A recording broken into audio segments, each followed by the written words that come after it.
같이 읽겠습니다. 내가 본 그 여자는 땅의 왕들 위에 군림하는 저 큰 도신이라 하더라.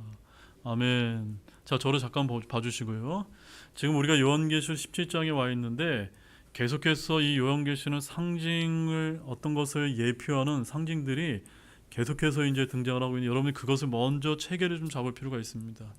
여기 요한계시록 17장을 보게 되면은 크게 중심되는 이런 등장 인물들이 크게 네 가지 정도가 있습니다. 첫 번째는 어린 양이신 누구시죠? 예수 그리스도가 계시고, 그 다음에 짐승인 누굽니까? 적그리스도가 있습니다. 적그리스도의 짐승이라고 부르는 겁니다. 그 다음에 그 짐승을 도와서 열불로 상징되는 열 왕들이 이제 적그리스도를 돕게 되고, 그 다음에 음녀 여자로 불리는 바빌론이라고 하는 큰 종교 시스템인 큰 도시가 또 여기 이제 등장하고 있다는 겁니다. 이렇게 첫 번째 뭡니까? 어린 양, 짐승, 뿔들, 그 다음에 음녀, 큰 바빌론, 이렇게 큰 네 줄기의 이런 등장인물들이 여러분들이 잘 누구를 상징하는지 아셔야만 이 말씀이 정확하게 이제 해석이 될 수 있다는 것을 여러분 좀 알아두셨으면 좋겠습니다. 자, 오늘은 요한계시록 강의 이제 39번째 시간입니다. 제목은 그 여자는 땅의 왕들 위에 군림하는 저 큰 도시니라라는 제목으로 하나님의 말씀을 함께 보도록 하겠습니다. 자, 요한계시록 17장에 있는 말씀은 인류 역사의 마지막 장에서 펼쳐질 복잡하고도 격렬한 세력 다툼의 핵심을 드러내는 이런 내용을 이제 담고 있습니다. 이 장에서는 세상을 미혹하는 거대한 종교 시스템인 음료와 그를 등에 업고 권세를 누리는 정치 세력이긴 짐승인 적그리스도, 그리고 그 짐승에게 힘을 실어주는 열 왕의 부정한 동맹관계가 그려지고 있습니다. 그러나 이들의 연합은 영원할까요? 영원하지 않을까요? 영원하지 않습니다. 결국 서로를 향한 미움과 배신으로 치닫고 자멸의 길을 걷게 된다는 점입니다. 그래서 오늘 본문은 이처럼 세상 역사의 정점에서 벌어질 영적, 정치적 격변의 본질을 보여주는 동시에 그 모든 혼돈과 악의 계획 뒤에서 자신의 뜻을 온전히 성취하시는 하나님의 절대적인 주권을 선포하고 있다는 점에서 그 전략적인 중요성이 매우 중요하다고 볼 수 있는 그런 내용이 되겠습니다. 자, 이어지는 강의를 통해 우리는 세 가지 핵심 진리를 이제 발견하게 될 것인데, 첫째, 세상의 모든 권력이 연합하여 대적할지라도 어린 양이신 예수 그리스도의 승리는 필연적이라는 사실입니다. 아멘이시죠? 그 다음에 둘째는 악으로 뭉친 세상 권력은 결국 서로를 배신하며 스스로 파멸에 이르게 된다는 점입니다. 그리고 마지막 세 번째는 이 모든 인간의 반역과 자멸의 과정조차도 하나님의 숨겨진 계획과 주권적인 섭리 안에서 이루어진다는 놀라운 진리를 오늘 본문이 담고 있는 것입니다. 자, 우리 14절 상반절 함께 읽어보실까요? 같이 보겠습니다. 이들이 어린 양과 전쟁을 할 것이냐. 어린 양이 누구라고요? 예수 그리스도이십니다. 여기 그러면 이들은 누굽니까? 이들은 짐승과 그 짐승을 돕는 열 왕들이라고 볼 수가 있는 것입니다. 바로 14절이 묘사하는 이 전쟁은 인류가 지금까지 겪어온 수많은 전쟁과는 그 차원을 달리하는 전쟁입니다. 이것은 단순히 민족과 민족, 나라와 나라의 다툼이 아닙니다.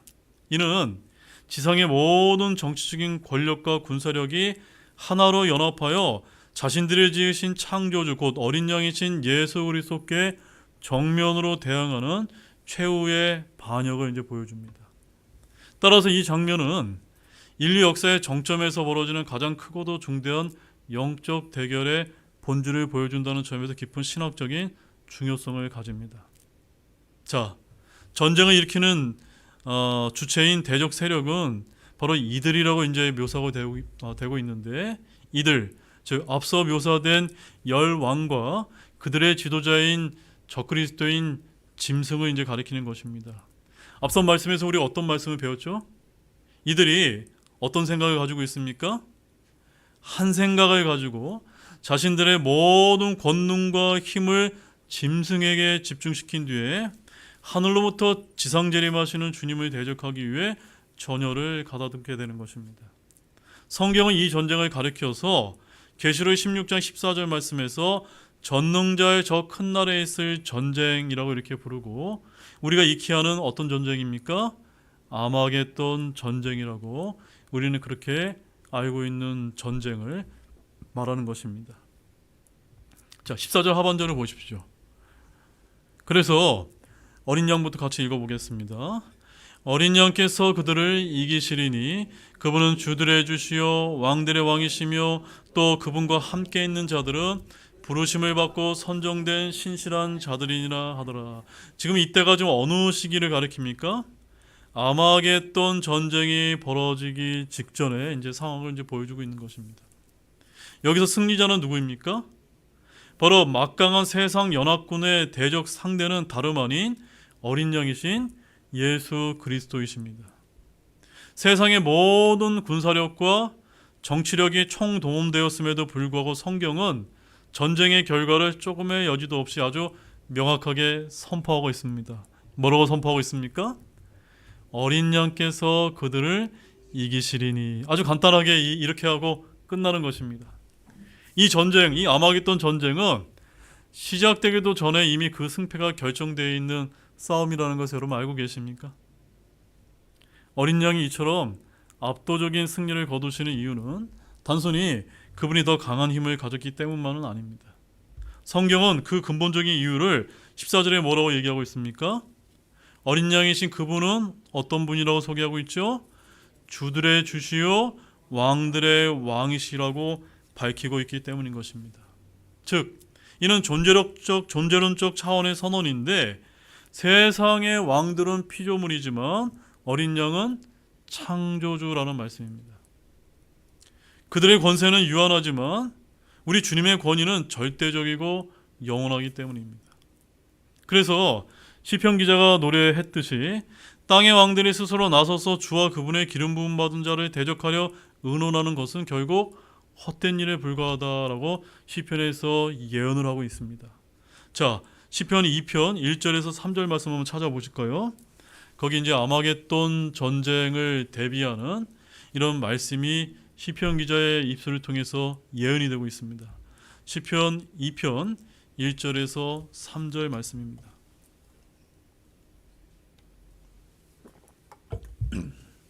자, 시편 2편 1절 3절 같이 읽어보겠습니다.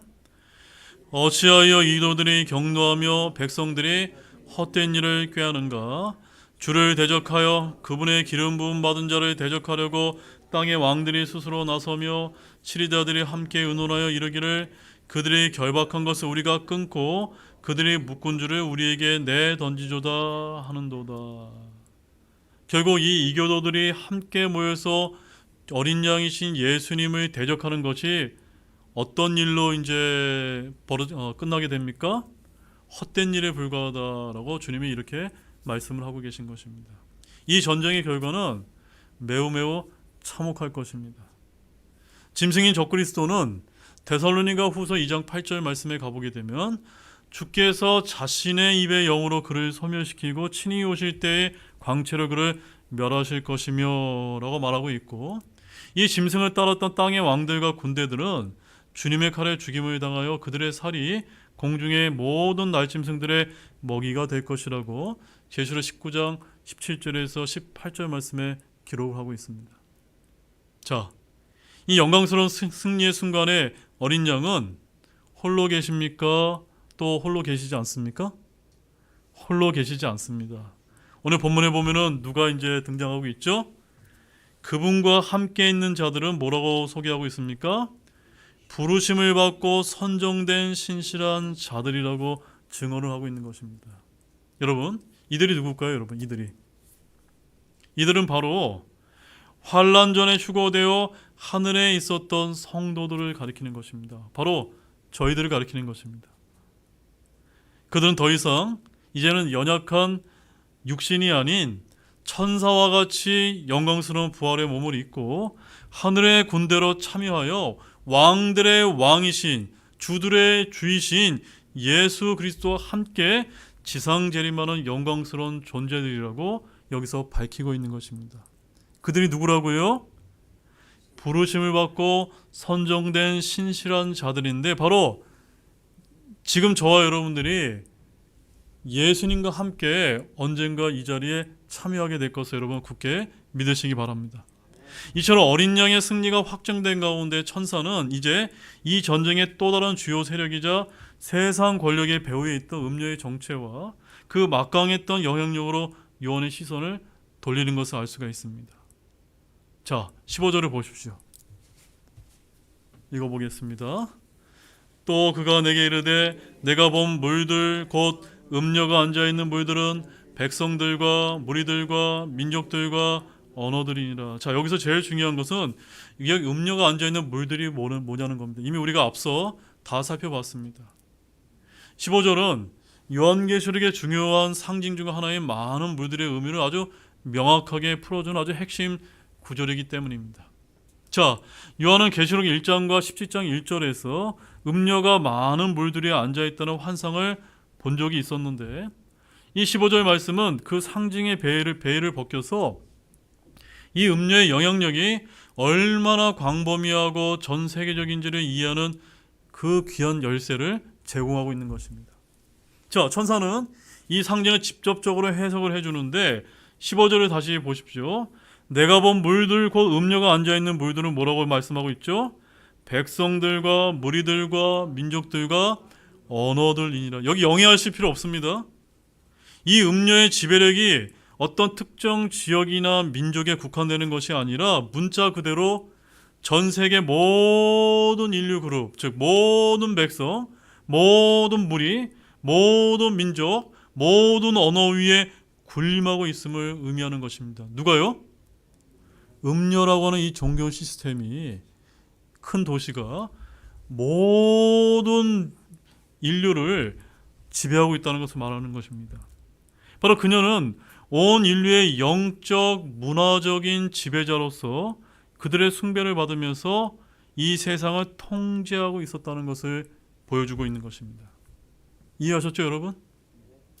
자, 이 음녀가 상징하는 큰 바빌론이라는 종교체계의 핵심에는 역사적으로 뿌리 깊은 여신 숭배 사상이 자리 잡고 있었습니다. 어떤 사상이요? 여신 숭배 사상입니다. 자, 이 기둥의 그 맨 밑바닥을 보시죠. 이 구약의 뿌리라고 볼 수가 있는데, 자, 구약에서의 하늘의 여왕 숭배는 바로 바빌론적 종교의 특징을 이제 보여주는데, 이 바빌론적 종교는 이미 구약 시대의 이스라엘 안에 아주 깊숙이 침투해 있었다는 사실을 여러분 들어보셨습니까? 대언자 예레미야는 당시 남유다의 왕들과 통치자들로부터 평민에 이르기까지 얼마나 많은 백성들이 하늘의 여왕에게 분향하고 헌물을 바치며 주 하나님의 분노를 일으켰는지 아주 생생하게 고발을 하고 있습니다. 자, 두 말씀만 찾아보겠습니다. 여기 예레미야서 7장 18절 말씀.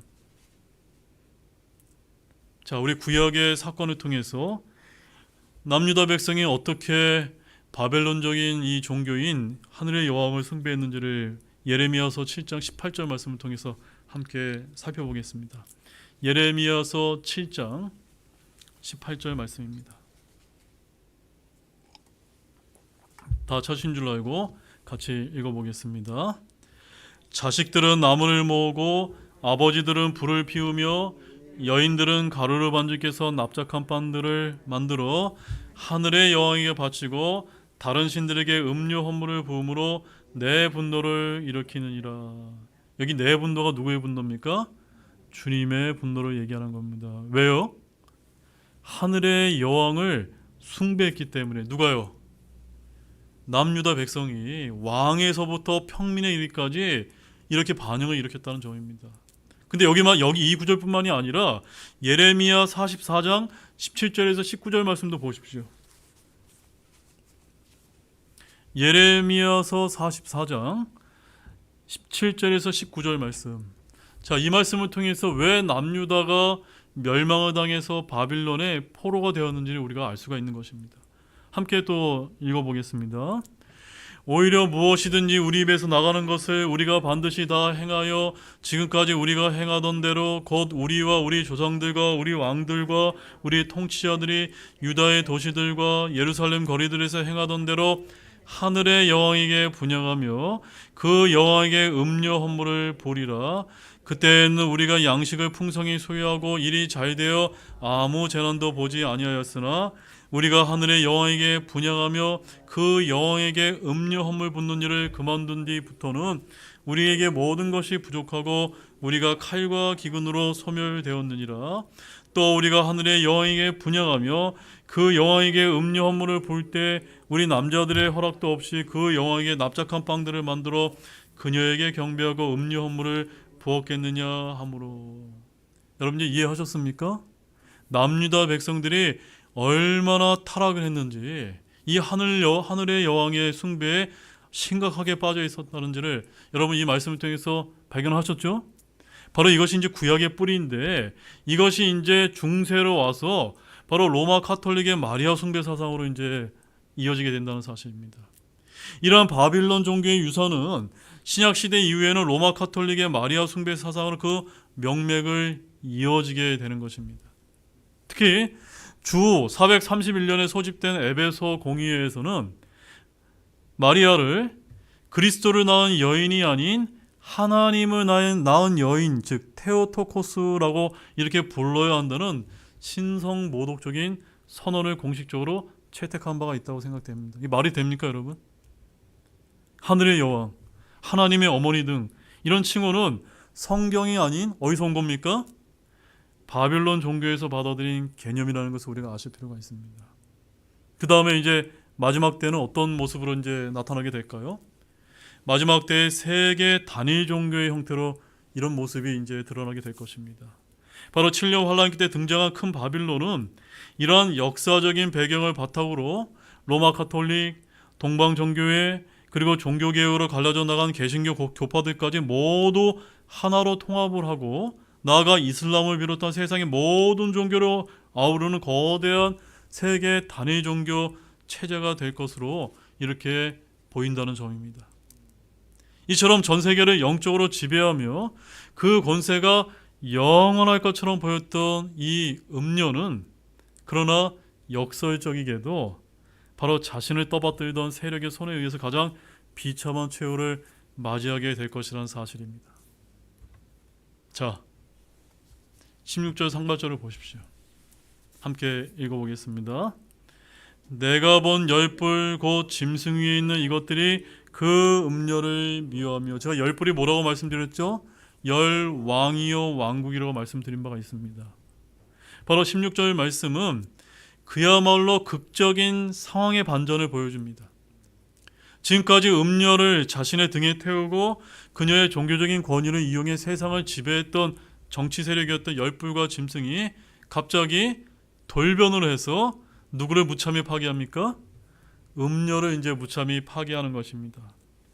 이 충격적인 장면은 바로 악의 연합이 본질적으로 얼마나 불안정하면서 자기 파괴적인 속성을 내포하고 있는지를 보여주는 아주 중요한 예언이 아닐 수가 없습니다. 자, 파괴를 주도하는 세력인 내가 본 열불 곧 짐승 위에 있는 이것들, 즉 적그리스도와 그에게 권력을 위임한 10명의 왕들입니다. 자, 그런데 이 열불은 다니엘서에 예언된 마지막 제국의 열 왕과 정확히 일치하고 있습니다. 우리 다니엘서 7장 24절 말씀 한번 가보십시오. 다니엘서 7장. 우리 요한계시록에 있는 말씀은 다니엘서와 짝을 이루고 있기 때문에 항상 우리 다니엘서 말씀을 같이 보셔야만 됩니다. 다니엘서 7장 24절 말씀. 자, 거기에는 이 열불을 어떻게 소개하고 있을까요? 같이 읽어보겠습니다. 또 이 왕국에서 나온 열불은 앞으로 일어날 열 왕이며 그들 뒤에 다른 왕이 일어날 터인데 그는 먼저 있던 자들과 다르고 또 새 왕을 정복하리라. 아셨죠, 여러분? 열불이 뭐라고요? 앞으로 일어나게 될 열 왕이다. 지금 이 열 왕이 있습니까, 없습니까? 지금은 없지만 7년 환란기가 되면은 등장하게 된다는 것입니다. 그리고 짐승인 적그리스도는 그들 사이에서 돋아나는 작은 뿔로서 궁극적인 권력을 장악하게 될 존재라고 성경은 묘사하는데 다니엘서 7장 8절 말씀 보십시오. 다니엘 7장 8절 함께 보겠습니다. 내가 그 뿔들을 깊이 살펴보았는데 보라, 다른 작은 뿔들이 그것들 가운데서 나더니 처음에 뿔들 중 3개가 그것 앞에서 뿌리채 뽑히더라. 또 보라, 이 뿔에는 사람의 눈 같은 눈들이 있고 또 큰 일들을 말하는 입이 있더라. 바로 이 작은 뿔이 누굽니까? 적그리스도를 가리키는 것입니다. 바로 그들의 파괴 대상은 바로 얼마 전까지 섬기고 있었던 종교 권력이었던 음녀였습니다. 그들의 관계는 사랑이나 신뢰가 아니라 오직 상호 이익을 위한 부정한 연합이었기 때문에 그 끝은 결국 처절한 미움과 배신과 그리고 파괴로 귀결될 수밖에 없는 것입니다. 여러분, 우리가 지금 이 세상의 정치판도 한번 보십시오. 항상 같은 편인 것 같은 사람이 어떻습니까? 서로 권력을 차지하기 위해서 배신하고 또 배신하고, 이런 모습이 여기 요한계시록에도 그대로 마지막 때에 이어지게 될 것이다 라고 보여주고 있는 것입니다. 자, 16절 하반절 보십시오. 뭐라고 말씀하고 있습니까? 그녀를 황폐하게 하고 벌거벗게 하며 그녀의 살을 먹고 그녀를 불로 태우리라. 자, 이 본문의 말씀은 음녀가 파괴되는 과정을 4단계의 끔찍한 묘사를 통해서 보여주고 있습니다. 자, 첫 번째 단계는 어떻게 묘사하고 있습니까? 황폐하게 하고, 바로 음녀가 누렸던 모든 부와 영광과 화려함을 남김없이 약탈하여 폐허로 만든다는 사실입니다. 두 번째는 벌거벗게 하며, 바로 음녀가 쓰고 있던 모든 종교적인 위선과 거짓된 권위의 옷을 벗겨서 그 실체를 만천하에 드러내고 수출해 주게 되는 것. 그 전까지는 이 바빌론이나 음녀를 잘도 이용해 먹다가 나중에 적그리스도가 등장하게 되면은 내치게 되는 것입니다. 그 다음에 세 번째는 그녀의 살을 먹고, 바로 음녀가 그동안 축적해온 모든 자산과 재물을 아주 개걸스럽게 먹어치우도 약탈하고 나눠 가지게 되는 것입니다. 마지막 네 번째는요, 불로 태우리라. 마지막으로 그녀의 존재 자체를 완전히 소멸시켜버리는 철저하고 무자비한 파괴를 감행하게 될 것을 보여주는 것입니다. 자, 이 사건은 부정한 연합은 오래가지 못한다는 영적인 원리를 우리에게 명백히 보여주는 것이 아닐 수 없습니다. 짐승인 적그리스도의 세력은 자신의 세력이 공고해지자 더 이상 사람들을 미혹하기 위한 종교적인 위장인 음료가 필요합니까? 필요하지 않습니까? 필요하지 않게 된 것입니다. 이는 효용 가치가 사라진 음료를 무자비하게 제거하고 정치와 종교를 아우르는 절대 권력을 이 짐승인 적그리스도가 장악을 해서 자신이 직접 유일한 숭배의 대상이 되려는 전체주의적인 야욕을 드러내는 정치적인 숙청인 것입니다. 자, 그러나 이처럼 충격적인 내부의 자중질환은 단순한 권력 다툼의 결과가 아닙니다. 사실 이 모든 사건의 배후에는 누가 계실까요? 모든 것을 주관하시는 주 하나님의 거대한 계획이 숨겨져 있다는 사실입니다. 자, 17절 상반절을 보시죠. 뭐라고 기록하고 있습니까? 이는 하나님께서 자신의 뜻을 이루시려는 것을 그들의 마음에 두사 그들이 동의하여. 자, 17절 말씀은 요한계시록 전체를 통틀어서 하나님의 절대 주권을 가장 명확하고도 경이롭게 보여주는 구절이 아닐 수가 없습니다. 바로 이 구절은 인간의 가장 악한 의도와 잔인한 행동조차도 결국에는 하나님의 더 크고 선하신 뜻을 이루는 도구로 사용될 수 있음을 선포하는 것입니다. 역사의 무대 뒤에 모든 것을 통제하시는 진정한 주관자는 사탄이나 적그리스도가 아니라 바로 누구입니까? 하나님 한 분뿐이라는 사실을 우리에게 알려주고 있는 것입니다. 그래서 성경은 17절에서 뭐라고 얘기합니까?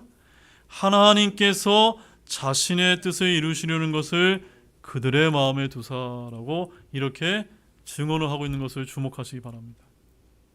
열 왕과 짐승이 음녀를 파괴하고 자신들의 왕국을 짐승에게 바치는 행위는 분명 그들의 자유의지에 따른 악한 결정이었을 것입니다. 그러나 동시에 그 결정은 처음부터 하나님의 주권적인 계획 안에 포함되어 있었던 것입니다. 무슨 말씀이냐면 이것은 하나님께서 악을 조장하신다는 의미가 결코 아님을 여러분 기억하기 바랍니다. 오히려 하나님께서는 악한 자들의 악한 마음을 그대로 사용하셔서 또 다른 악한 세력의 음료를 심판하시는 놀라운 섭리를 보여주시는 것입니다. 이해하셨습니까? 음료를 처단하기 위해서 누구를 이용하도록 허락하신 것입니까? 짐승과 열왕의 이 악한 연합을 이용하도록 허용하신 것이 바로 하나님의 모든 주권적인 섭리의 계획에 있었다는 사실입니다. 17절 하반절입니다. 같이 읽어보십시오. 하나님의 말씀들이 성취될 때까지 자기들의 왕국을 그 짐승에게 주게 하셨기 때문이라. 여기 자기들의 왕국이 누굽니까? 열 왕들이 다스리는 그 왕국의 모든 권세를 누구에게 준 겁니까? 짐승인 적그리스도에게 마지막 때 이제 전해주게 되는데 그것이 언제까지요? 하나님의 말씀들이 성취될 때까지 일시적으로만 그런 일이 벌어진다는 사실입니다. 하나님께서 허락하신 이 일은 무한정 계속되지 않습니다. 그래서 본문은 이 모든 과정이 하나님의 말씀들이 성취될 때까지 계속될 것이라 그 기한을 명시하고 있는 것입니다. 자, 이 시점이 언제일까요? 이 시점은 바로 요한계시록 10장 7절과 11장 15절에 언급된 일곱째 천사가 나팔을 불 때와 정확히 일치하고 있습니다. 먼저 하나님의 말씀들이 이루어질 때라는 말씀을 통해 이 일은 일곱째 천사가 나팔을 불 때까지만 알 수가 있는데, 자, 여러분 요한계시록 10장 7절 말씀 한번 찾아보십시오. 요한계시록 10장 7절 말씀. 자, 그때가 언제인지 여기 이제 기록이 되어 있습니다. 함께 읽어보겠습니다. 일곱째 천사가 음성을 내는 날들, 즉 그가 나팔을 불기 시작할 때 하나님의 신비가 그분께서 자신의 종 대언자들에게 밝히 드러내신 것 같이 이루어지리라 하더라. 일곱째 천사가 나팔을 부는 심판이 마지막 심판인 거 여러분 아시죠? 따라서 일곱째 천사가 음성을 내는 날들, 그가 나팔을 불기 시작할 때가 바로 오늘 본문에 하나님의 말씀들이 이루어지는 때라는 것을 연결해 볼 수가 있는 것입니다. 맞습니까 여러분? 바로 열 왕들이 자신들의 왕국을 짐승에게 주고 자신들의 군대를 모아 어린 양과 전쟁을 벌이는 것은 우리 주님께서 그들을 수확하는 시간이라는 것을 알려주고 있는 것입니다. 계시록 11장 15절 말씀 찾아보십시오. 계시록 11장 15절 한 장 넘기셔서. 자, 여기 시점이 정확하게 기록되어 있는데 함께 읽어보겠습니다. 일곱째 천사가 나팔을 불매 하늘에 큰 음성들이 있어 이르되 이 세상의 왕국들이 우리 주와 그분의 그리스도의 왕국들이 되었고 그분께서 영원부터록 통치하시리라 하니. 언제입니까? 그 시점이 일곱째 천사가 나팔을 불 때, 바로 이때가 우리 하나님의 말씀들이 이루어지는 때라는 것이. 뭐가 이루어지는 겁니까? 적그리스도와 그 짐승은 자신의 왕국이 이루어질 것이라고 이렇게 기대했지만 누구의 왕국이 이루어집니까? 예수 그리스도의 왕국들이 이루어지게 되는 그 때가 바로 이제 일곱째 천사가 나팔을 불 때라고 말씀하고 있는 것입니다. 그때가 되면요, 적그리스도인 짐승에 넘어왔던 세상의 모든 왕국들은 마침내 무너지고 이 땅에는 우리 주와 그분의 그리스도의 왕국들이 영원히 세워지게 될 것입니다. 이 모든 예언의 중심에서 파멸을 맞이한 여자, 즉 음료의 정체가 정확히 무엇인지 이제 천사는 마지막으로 그 신호를 명확하게 정의를 해주는 말씀을 볼 수가 있는데, 자, 18절 말씀 보시죠. 마지막 말씀 함께 읽어보겠습니다. 내가 본 그 여자는 땅의 왕들 위에 군림하는 저 큰 도신이라 하더라. 여기 어떤 영적인 해석이 필요 없습니다. 18절 말씀은 지금까지 신비, 음료, 여자 등 여러 상징적인 이름으로 불렸던 존재의 정체를 최종적으로 규정하는 결론적인 구조를 여기서 말해주고 있습니다. 바로 천사는 이 존재가 추상적인 개념이나 특정 인물이 아니라 명백하게 무엇임을 밝히고 있습니까? 도시임을 밝히고 있는 것입니다. 바로 요한계시록의 바벨론 예언을 이해하는 가장 확실하고 명시적인 단서를 여기서 제공하고 있는 것입니다. 내가 본 그 여자는 땅의 왕들 위에 굴르면 저 큰 도시니라. 이 선언은 너무너무나 중요합니다. 음료의 정체는 하나의 영적인 시스템이기도 하지만 그 시스템의 구심점이 되는 실제적인 지정학적 중심지, 즉 큰 도시, 영어로는 Great City라고 성경이 우리에게 밝히고 있는 것입니다. 자, 그런데 이 도시의 정체에 관해서 탁월한 성경 교사들 간의 견해가 매우 다르다는 점이 있습니다. 어떤 성경 신자는 이 도시가 바로 일곱산 위에 세워졌다는 이 구절 말씀에 근거해서 이 도시를 로마로, 또 음료를 로마 카톨릭 체제로 보는 아주 오래된 해석이 존재해 왔습니다. 이는 영적으로 로마 카톨릭이 바벨론 종교 체제를 계승한다는 점에 상당한 설득력을 가지는 것이 사실입니다. 따라서 어느 한 견해를 택하여 다른 견해를 지나치게 판단하지 않는 지혜가 또 필요할 줄로 아시기 바랍니다. 하지만 성경 본문을 우리가 문자적으로 보게 될 때 성경은 이 도시의 이름을 반복해서 명시하고 있다는 점을 기억하기 바랍니다. 요한계시록 17장 5절 말씀에서는 그 이름이 뭐라고 명명했죠?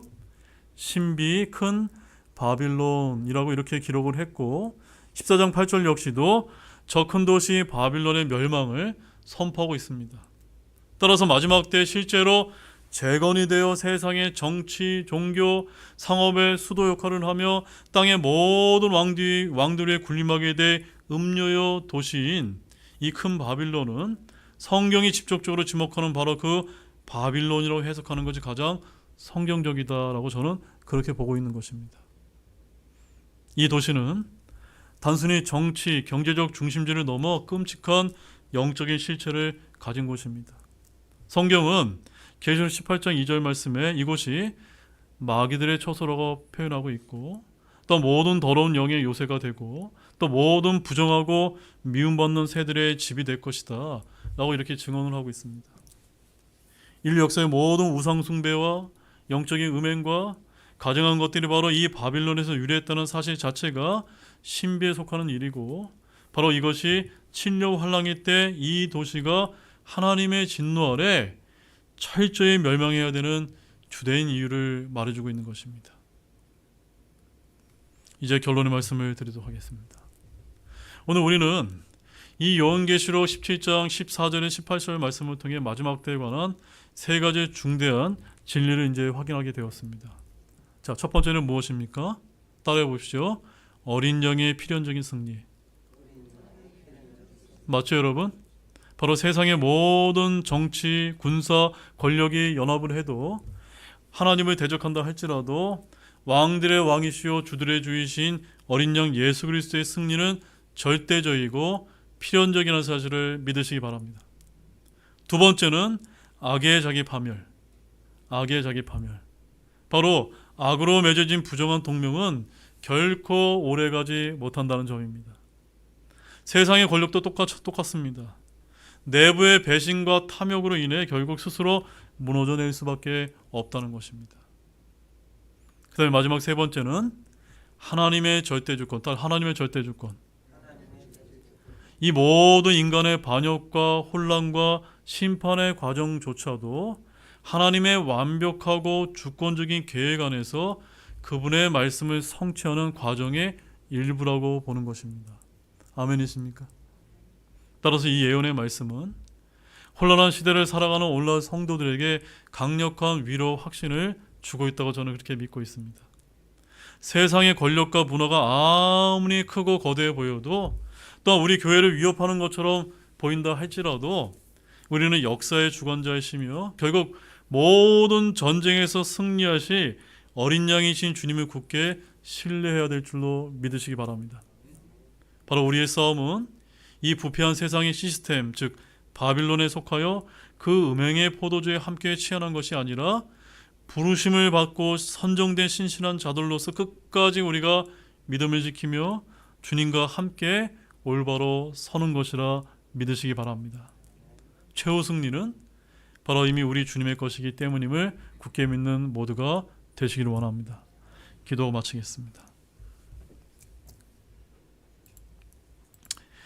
하나님 아버지 참 감사드립니다. 오늘 계시록 17장에 있는 말씀을 통해서 그동안 어린 양, 짐승, 열불, 또 음녀라고 불리는 이런 상징들을 통해서 오늘 말씀이 바로 악이 연합을 한다 할지라도 그들은 자멸하게 될 것이고 최종적으로는 어린 양이신 예수 그리스도가 승리할 수밖에 없다는 사실을 저희들이 깨닫게 하심을 너무나 감사를 드립니다. 또 이 모든 것이 하나님의 주권적인 계획 속에 포함되어 있다는 사실이 우리에게 얼마나 큰 위로를 주는지 모릅니다. 주님, 앞으로 이 세상이 이와 같이 하나님의 스케줄 가운데 이루어지게 될 텐데 우리가 이런 것을 알면서도 때때로 세상에 벌어지는 일 때문에 두려워하고 걱정하고 염려할 때가 얼마나 많은지 모릅니다. 주님, 비록 우리가 기도하고 또 하나님의 올바른 의를 위해서 우리가 열심히 싸우고 영적인 싸움을 하고 애쓸 때가 있지만 그 가운데 하나님의 주권적인 계획을 의심하는 일이 발생하지 않도록 하나님 도와주시길 원합니다. 하나님은 항상 승리하실 것입니다. 이 승리를 굳게 믿고 우리가 늘 우리 마음 안에 하나님이 주시는 완전한 화평을 누릴 수 있는 우리 모든 성도님들이 되도록 은혜를 베풀어 주시기 원합니다. 감사를 드리며 이 모든 말씀 예수님의 이름으로 간절히 기도하였습니다. 아멘.